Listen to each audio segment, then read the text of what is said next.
नमस्कार, NMF news देख रहे हैं आप। मैं हूं आपके साथ अभिषेक पुंडीर।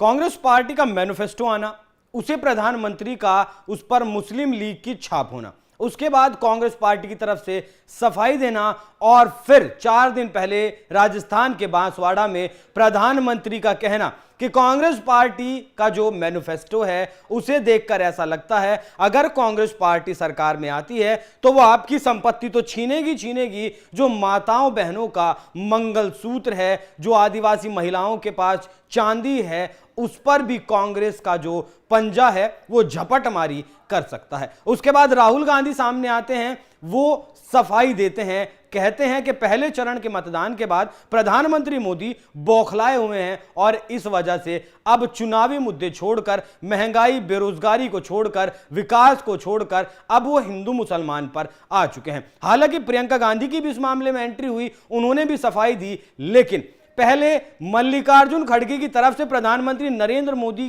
के ऊपर इलेक्शन कमीशन में शिकायत दर्ज करवाई गई कि उन्हें नोटिस दिया जाए, चुनाव प्रचार के दौरान इस तरीके की आप भाषा का इस्तेमाल नहीं कर सकते, राम मंदिर जैसे मुद्दों का प्रचार नहीं कर सकते। उसके बाद जेपी नड्डा की तरफ से राहुल गांधी पर शिकायत दर्ज करवाई गई चुनाव आयोग में, और अब दोनों की शिकायत को ध्यान में रखते हुए चुनाव आयोग ने दोनों को, प्रधानमंत्री नरेंद्र मोदी को और कांग्रेस के नेता राहुल गांधी को भी नोटिस थमा दिया है और जवाब देने के लिए कहा है। अब क्या कुछ होता है वो तो देखना बाद की बात होगी, कब तक जवाब दिया जाता है और जवाब में क्या कुछ कहा जाता है। लेकिन उससे पहले अब एक झलक प्रधानमंत्री मोदी के उस भाषण की सुनिए जिससे यह सारा विवाद उपजा है।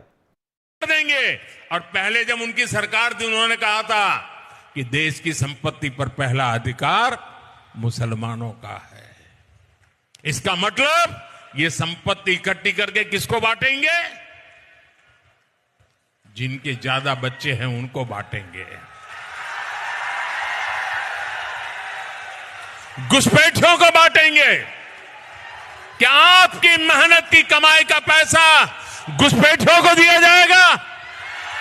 आपको मंजूर है? ये कांग्रेस का मैनिफेस्टो कह रहा है कि वो माताओं बहनों का सोने का हिसाब करेंगे, उसकी जड़ती करेंगे, जानकारी लेंगे।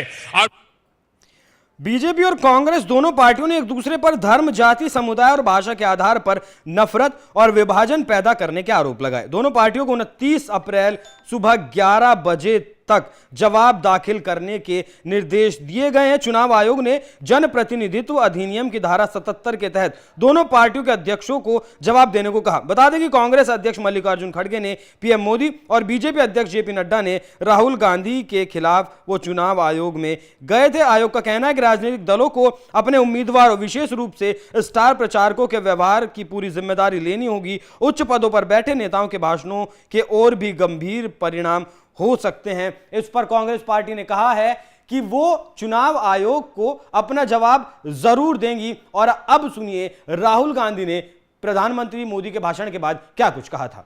देश का एक्सरे कर देंगे, दूध का दूध, पानी का पानी हो जाएगा। माइनॉरिटीज को पता लग जाएगा कि इस देश में उनकी भागीदारी कितनी है। इसके बाद हम फाइनेंशियल और इंस्टीट्यूशनल सर्वे करेंगे। అదే విధంగా ఆర్థిక పరమైన వ్యవస్థాపకమైన సర్వే కూడా చేయించబోతున్నాము। ये पता लगाएंगे हिंदू किसके हाथों में है, कौन से वर्ग के हाथ में है। और इस ऐतिहासिक कदम के बाद हम क्रांतिकारी काम शुरू करेंगे।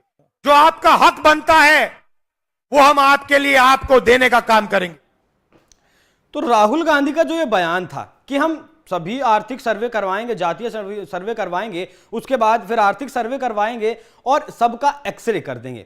कांग्रेस पार्टी की तरफ बीजेपी का ऐसा आरोप है कि कांग्रेस पार्टी आर्थिक सर्वे करवाकर जिसके पास ज्यादा दौलत है उसकी दौलत को बांटकर किसी और को, माइनॉरिटी को, या जिसके पास पैसा नहीं है, कम है, इस तरह की बातें बीजेपी की तरफ से आरोप लगाए गए थे। हालांकि बीजेपी की तरफ से राम मंदिर का भी जिक्र किया गया था अपने चुनावी प्रचार में, चुनावी भाषणों में, जिसे लेकर कांग्रेस पार्टी चुनाव आयोग में गई है। लेकिन इस पर खबर ऐसी आ रही है कि चुनाव आयोग से राम मंदिर का प्रचार का जो मामला है उस पर क्लीन चिट मिल सकती है, क्योंकि सरकार सिर्फ अपने काम गिनवा रही है जो उसने अपने कार्यकाल में करवाए हैं, तो बहुत महत्वपूर्ण हो जाता है दोनों पार्टियों के अध्यक्षों का जवाब। क्या कुछ वो जवाब दाखिल करवाते हैं, उसके बाद चुनाव आयोग क्या कुछ एक्शन लेता है। लेकिन दूसरे चरण के मतदान से पहले ये तो बिल्कुल साफ हो गया कि दूसरे चरण के मतदान से पहले जहां मुद्दे विपक्ष के पास महंगाई, बेरोजगारी और विकास था, बीजेपी जहां अपने काम गिनवा रही थी, 400 पार की बात कर रही थी,